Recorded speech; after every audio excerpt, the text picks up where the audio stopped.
baby? Ooh, long time no see. Yeah. Well, this is not a video that I normally do. Few updates. My girlfriend and I, we now live in Sacramento. We moved out of our apartment in Davis and into a new one in Midtown Sac. We no longer have a roommate, and it's the best. We're both a mile away from our jobs, so I don't have to drive my truck anywhere other than band practice. Saving a lot of money on this crazy gas. I play in a couple bands now, some punk rock music. I no longer have any sort of connection or affiliation or involvement with the marching world. Not much anymore. I'm not teaching, not writing, I'm not doing anything. So this channel's not really going to be that anymore. If you're here for that content, you're not really going to get it. I'm not really doing the podcast anymore. Maybe that is brought up again in the future, but it's not really going to be anything about the marching arts. I am totally out of that world. It was a big part of my life, and you know, you might say, "Aw," but I say, you know what? That sort of world isn't something to really be in for the rest of your life, unless you're somebody like Scott Johnson or Paul Rennick. So, what are we doing today? Well, this is a guitar. This guitar came from my uncle. I was just in Hawaii for his wedding. My family would drive up to Northern California to visit my great-grandparents in Marin County. We would stay at my uncle's apartment in Walnut Creek. And in his apartment in Walnut Creek, he had this guitar. So when I was a kid, I'd play around with it while we were up there. And so when we were in Hawaii, I was like, "Hey, you still have that Martin?" And he's like, "Yeah, I got the Martin, but I got all these other guitars you haven't seen. Why don't you come early to the wedding and you can play around with the guitars?" So that's what I did. And then that's when he already told me this, and I already knew it, I just kind of forgot, but he told me about this guitar having a headstock break. And so he doesn't play this guitar. Yeah, and then the wedding went on, and it was beautiful. I mean, what more could you ask for? A wedding in Hawaii? Holy crap. What's we got going on here? So at the wedding, we're all drinking, having a good time, feeling the love. Whole family's there. This is the first time the whole family's like been together on a vacation in years. While we were at the wedding, he was like, "Can I send you home with a guitar?" And you would be silly to say no to that. So he said, "Yeah, I'm gonna send you home with the Martin. You're gonna fix it up. You're gonna use it, because I don't." Oh, sheet. I just poked myself in the finger. Am I too bright? Or am I just out of focus? Put it down. There we go. That's a little better. Okay. So yeah, he said, "You're gonna take it home. You're gonna fix it. You're gonna use it because I don't play guitar much anymore." So that's what we're doing today. But basically, there's a little headstock break on the back of the headstock that isn't crazy. It didn't break all the way through the headstock. Thanks. So I'm just gonna shove some glue in there, clamp it up, check on it. Oh God, I keep poking myself. Man, I love my uncle to death, but no one taught him how to put strings on a guitar. The thing is with this break is it's so not bad that the guitar still stays in tune. Like, it's still playable. Like, nothing, like, I was playing this like at the airport.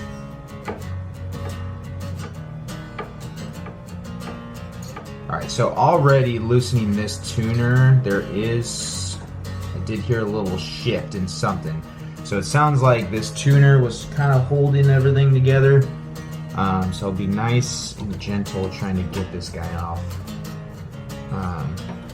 What'll be interesting to see is how deep inside the tuner hole the crack is very thin, which worries me about getting glue in there. So I'm gonna try my best to use a business card to kind of like shove some glue in there.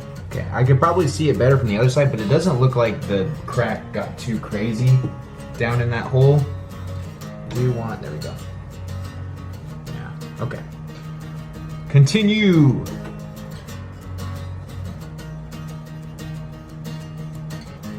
Yeah, see, that's another thing is these, you know how tuners, when they've been on here for a little while, they get almost like fused. They're not like totally fused, they're easy to pop off, but with this, I don't want to pull anything. Because the more I pull, the potential for me to make the break even worse is there, which I just don't want to do. So right there specifically. So let me look here. Oh, wow. Oh, this is okay. So it just missed the tuner hole. Let me get this tuner off and then I'll show you. Wow. Okay, so I'm gonna. There's like, okay. Oh, there we go. We're gonna be just fine. You see that break comes down, right? And it goes to about here. So it just, sorry, I'm bad at this. So it just kisses sort of the top. It doesn't get there and wrap around and crack around the top. It just gets there on the side of like where like a wing would be if this were like in Gibson. Just comes there. And so where it comes up over here is it dances. Come on. Get there. Get there. So it just dances next to the tuner hole. And it goes up. This side doesn't quite make it to the edge of the headstock. It kind of stops right around here. So really, really a minor crack. Very, very fixable. It'll be pretty easy. The only thing I'm worried about is just being able to get enough glue in there to make it worth it. See if a business card will even fit in there. Nope. Cool, so here is a listing I found on Reverb. Believe this is the same instrument. Just sort of comparing what's in front of me. It has the same dot inlays. This is the Martin sort of style, right? This no dot on the third, first dot on the fifth, the seventh gets 2 dots as well, just like the 12th. That layout of the dots seem to be the same on the inside. So on the Reverb listing it says Martin & Co. Custom guitar, handcrafted, blah blah blah. It has CF Martin signature. And it says 156 out of 250, Pennsylvania. So in this guitar it has the same thing, right? So Martin & Co. Custom guitar, handcrafted, CF Martin with his signature. This is 78 out of 250, Pennsylvania. Use medium gauge or light gauge strings only. Honestly, I don't know enough about guitars to even understand. All I know is I use light gauge acoustic strings anyway because it hurts my hands if I use anything heavier. Basically, the guy emailed Martin and got the entire spec sheet to this instrument, and everything lines up. So construction is whatever that means. Probably every acoustic guitar pretty much has that construction. Special label 1 of 250, 2 of 250, etc. Like I said, I have 78. The top is a Sitka spruce. The rosette is an abalone pearl, which this has. Top bracing pattern is a hybrid. I don't know enough about acoustic bracing to really understand it, but I can sort of tell that, yeah, there's some scalloped bracings in here as well, and so that all lines up. Back, Indian rosewood. I knew this was going to be something rosewood or mahogany. It's a dark wood. Indian rosewood seems to make sense, and it's a two-piece. Back panel's two-piece. We got a strip of binding down the middle that looks pretty cool. Blah, blah, blah. Use medium or light gauge strings only. So same thing, we have that same stamp in there. The sides, solid Indian rosewood. Sides match the back, so that makes sense. End piece, white bowl Teron, which I think is this guy here, which makes sense. It's the same thing as our nut and the binding and the cap here on the neck, so that all checks out. D18 inlay style. If I knew more about Martins, I would be able to understand that. Neck shape is a modified low oval, and it's a mahogany neck. So mahogany darker than rosewood. The neck is darker than the sides and the back, so that checks out. Low oval. Yeah, I guess. Sure, sounds good to me. It's got a truss rod. Oh, the nut is white corian. The headstock is solid, which is what we want. Head plate, solid Indian rosewood, and with the new decal. So that looks like rosewood to me, and the logo looks great. The heel cap, Baltarian white, which would be the same as the end piece over here, and the binding, which all looks good. Whatever FGBD means. Solid, fingerboard. Solid Madagascar ebony with a 16-inch radius. So this is actually a very streaky and bright ebony. And I'm wondering, once I put some oil on it and hydrate it, if it'll darken up a lot. But there's a lot of streaks in here, which is really cool. 25.4 scale length. 14 frets to clear, 20 frets total. Blah blah blah. The rest just doesn't really mean anything. So yeah, satin back and sides and filler. So yeah, the sides and the back are satin. The neck is glossy, finish is satin. Okay, so yeah. Well, the back of the headstock. Okay, yeah. So it started satin. But my uncle played this a lot, I guess. So the neck is now kind of glossy, which is pretty cool. I kind of like that. Clear gloss. Yeah, so the top is glossy.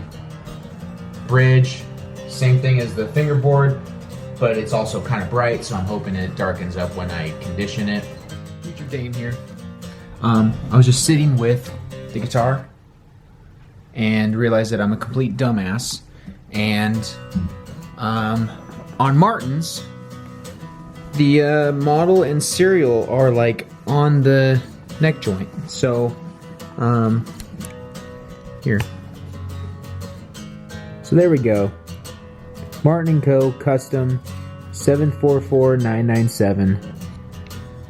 Using a decoder, it has confirmed the guitar was made in 2000. So, a Martin Custom 2000. Martin 2000. A 2000 Martin Custom. This is the guitar. So back to the thank you. Bye. I'm gonna procrastinate on actually getting to gluing because I'm very nervous. So I'm gonna time lapse. I'm gonna put on a record. I'm gonna clean up the guitar a little bit, and then it's gonna be a time lapse. So enjoy.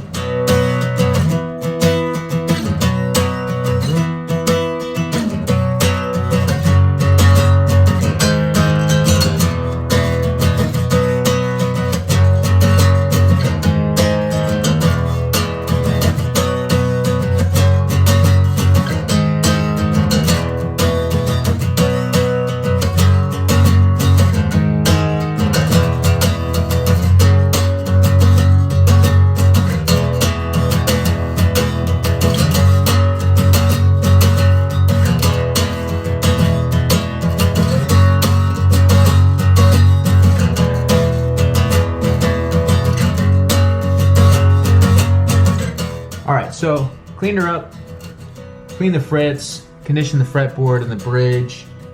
I think we're ready to glue. To help with glue distribution, I've taken this chopstick and I've sanded it to a point to hopefully get in there and kind of poke some glue in like that. I've taped around the brake to limit how much glue touches the guitar, but I'm using Titebond, which is what everyone uses, and it's water-based, and so I've got, you know, a little towel ready and some water to wipe away the squeeze out.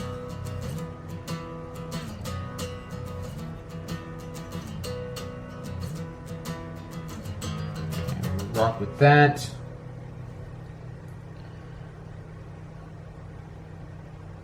Let's just kind of poke the crack a little bit, and I'm kind of pulling it to get it to flex a little bit, and then I'm just kind of poking.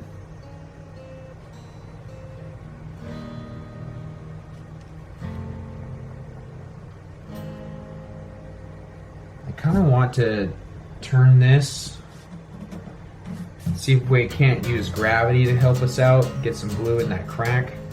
So here's what I'm going to do. Every luthier is probably laughing their ass off at me trying to do this. Now we're going lefty.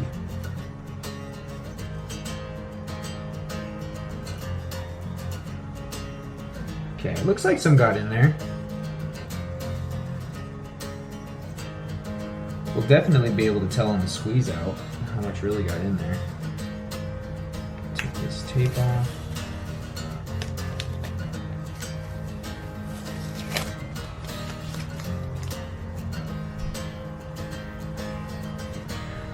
Moment of truth.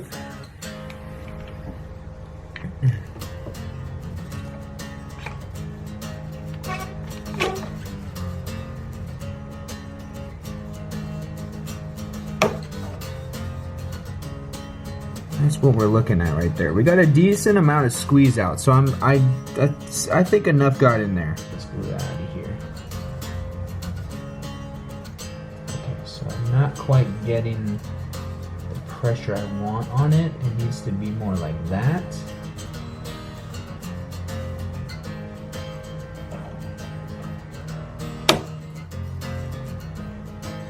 I'm gonna try to get right up on the edge there. If I sort of push the pressure in this way, I get more squeeze out, which means I get a better contact. So I want to try to motivate that direction. Ah, boom. All right. Let me just make sure we're good on the underside. That should be fine. So the Irwin clamp sort of runs parallel to the brake, kind of the pad, right? And then it comes down right there. And so I've got sort of the turn of the clamp basically at the turn of the crack. That's sort of like the, right there, sort of like the scarf joint, right in there. And then I've got this clamp pulling the pressure towards the middle of the neck, because that seemed to get a better contact point for this upper side in there. So hopefully we got enough glue in there. Everything seems to be looking good. We'll check on it in a day. Okay, it's been roughly 24 hours. So if we did anything right, we should be good. You only really need to clamp for like 30 minutes. You just can't do anything for at least 24 hours. But I decided just keep it clamped, get the bond good. And so let's see what happens. Okay. There was no recoil yet. Looks like we might be okay. This will be the ultimate right here.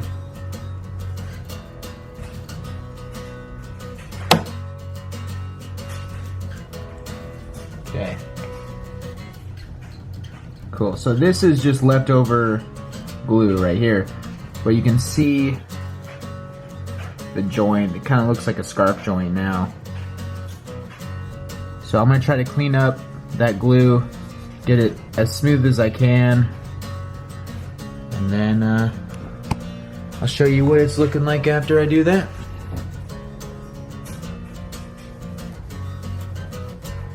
Oh yeah.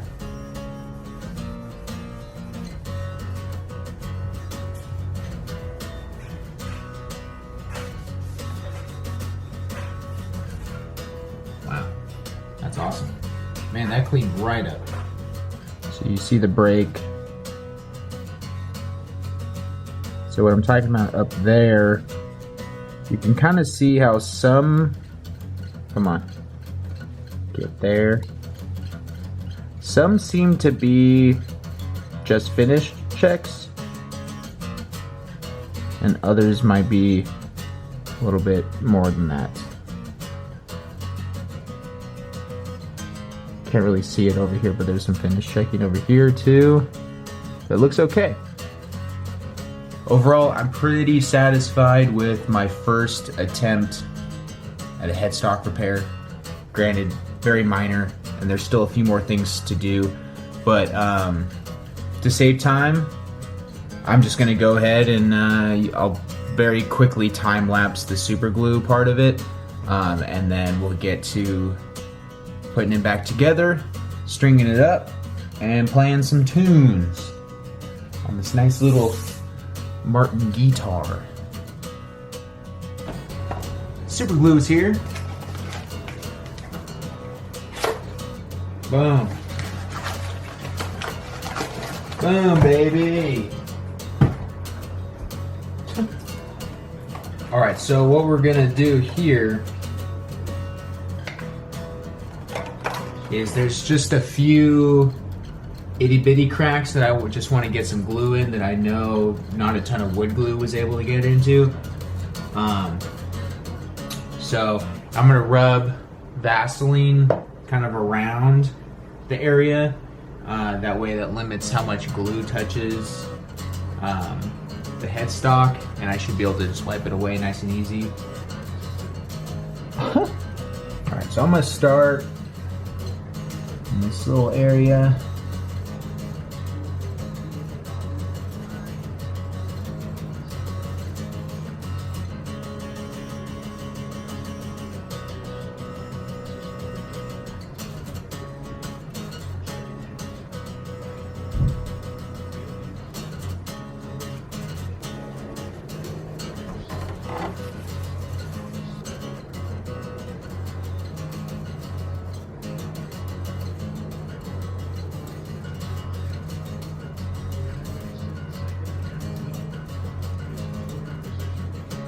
Trying to stay as light as possible with it, but it's tough.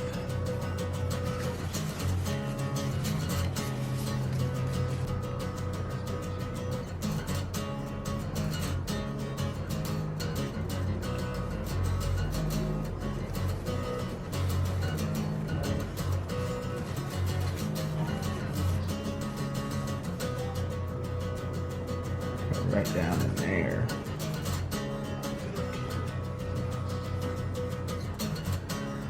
This one will be fun. I'm gonna start you here. Get you down in there. And get you down in there.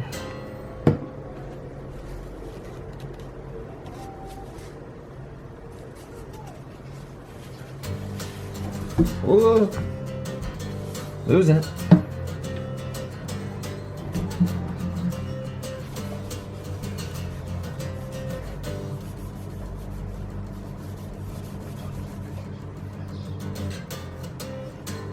Looks pretty good.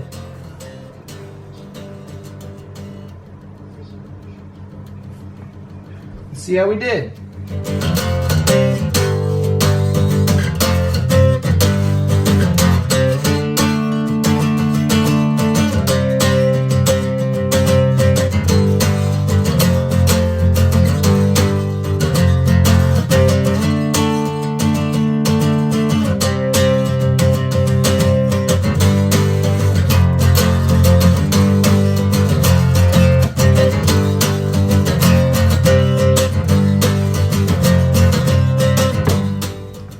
morning.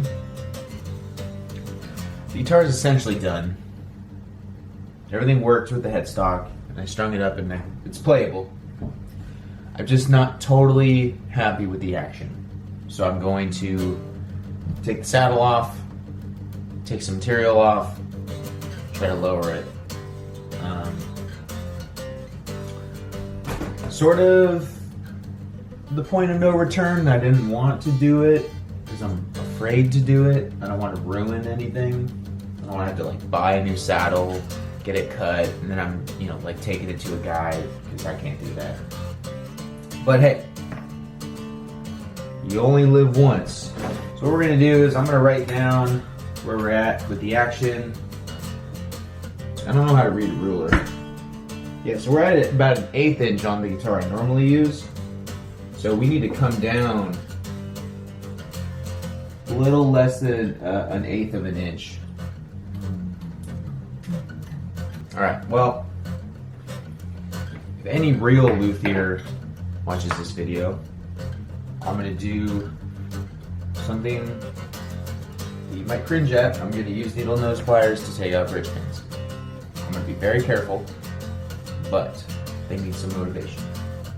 I'm gonna take one of the bridge pins from my other guitar and test fit that one in there, because these ones don't fit nicely. Yeah, that bridge pin fits so much nicer. I might get some new pins for this guitar. I only found 5 of the old bridge pins that I had. It's a guitar I've had since I was a kid, so the pins are a little aged over, so it'll blend in better with this guitar. However, I think the 6th one, the reason why I replaced the bridge pins on that guitar, I think it's because I broke one, taking it off with pliers.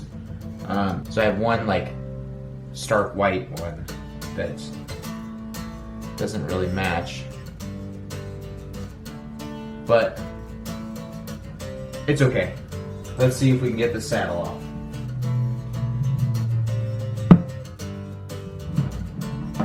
Okay, here it comes. There she is. Here's the saddle. All right, we're about 3/8 of an inch on the bass side, about 9/16 of an inch on the treble. Okay. Take off a few 16ths, see where we're at.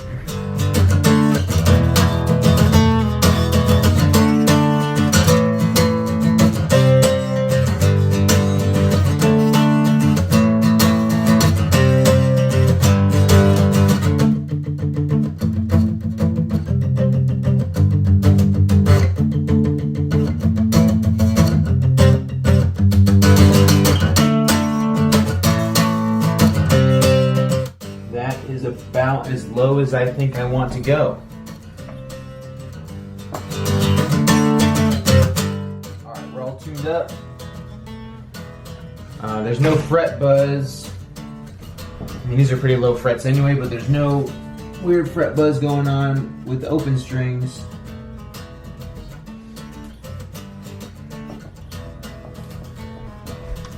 See how it feels.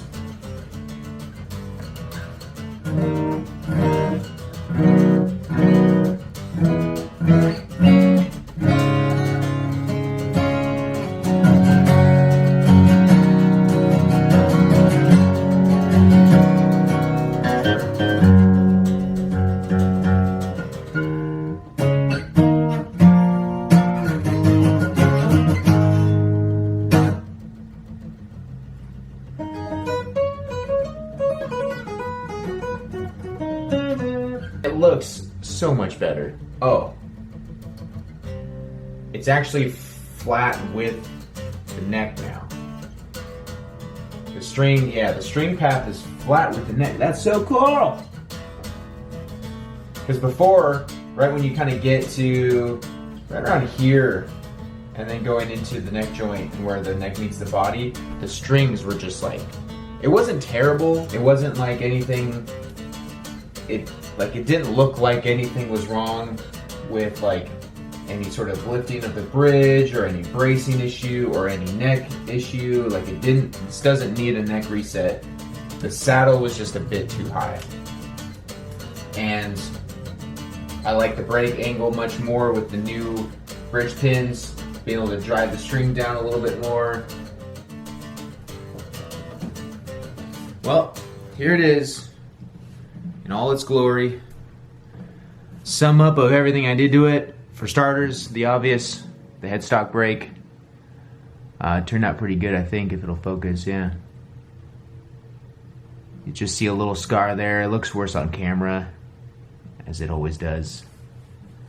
But it's holding up strong. It's looking good. Obviously, conditioned the fretboard. It's much darker now, but check out those streaks. It's pretty cool. Fretboard looks good, nice and conditioned. Same thing with the bridge. Both of those are just super dry. Looks good. Yeah, so that action was just a little too big, and we're working with something a little bit easier now. That's what this saddle looks like after sanding it down a bit. It's not too low. It's about as low as you want to go. The break angle on the treble strings still pretty solid, but because we brought that bass side down so much, the break angle is a little bit shallower than probably what most would want, but it's not bad. It's still good. Yeah, but everything's straight. Looks good. And see how it sounds.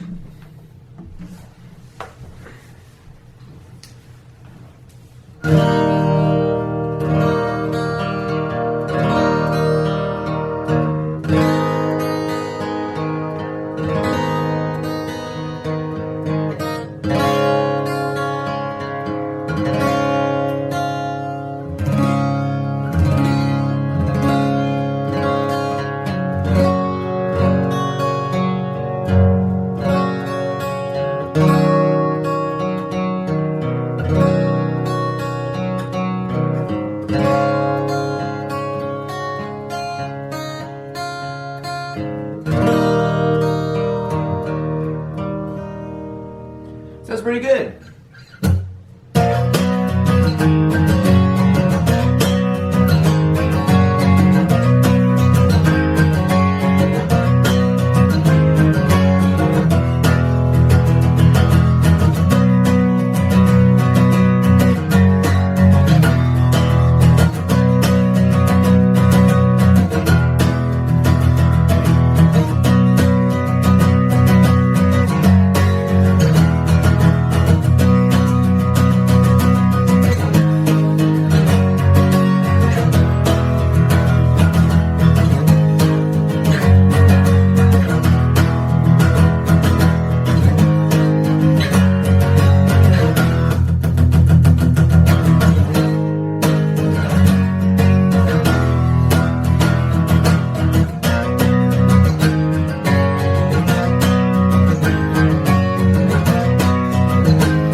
Well, awesome.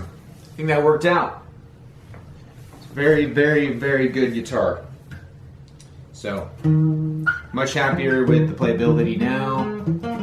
I think it's a solid, like, where I want, like, an acoustic guitar to feel when I'm just playing, like, acoustically. So, like, the difference between this one and my Hellcat is the Hellcat action's super low because that's the one I use on stage with one of my bands. And that one, it's just, I want that one to feel a lot easier to play because I gotta play that one for longer. But this thing is just a good solid acoustic guitar that you'll be able to pick up. Anybody can play it. So overall, super happy with how it came out, and especially since this is my first time repairing a guitar like this, like a headstock break like that. I've never done that. Sanding a saddle to lower the action, I've never done that. You know, plus it's such a high-end instrument. It's a Martin custom shop. Like this is uncharted territory for me, and so that was a really fun process. And yeah, huge shout out to my uncle for sending me home with this bad boy. But yeah, anyway, that's gonna do it. Thanks for watching. If you're at all interested in any of my own music, my bands will be releasing some songs pretty soon, so be on the lookout for that. One band, the EP's already done. We're just waiting on artwork and to get a release date. But that band's called Adam and the Breaknecks. Links to things will be in the description. I'll put like the Instagram down there. My other band that I started called Halibut Head, we're going to be in the studio this month to record our EP, so that should be coming out hopefully by June. I'm trying to shoot before Memorial Day. But yeah, Instagram for that is in the description as well. If you're an old viewer and you're used to all my old stuff that I was doing, I'm not going to really be doing that anymore. But if you want to stick around and kind of hang out for videos that do get uploaded to this channel, you're more than welcome to stay. I'd love to have you. If you're stumbling upon this video and you're into guitars and music and all that kind of stuff, welcome. Hang out for a little bit. But yeah, that's it. So thanks for watching, and I'll see you next time. Bye.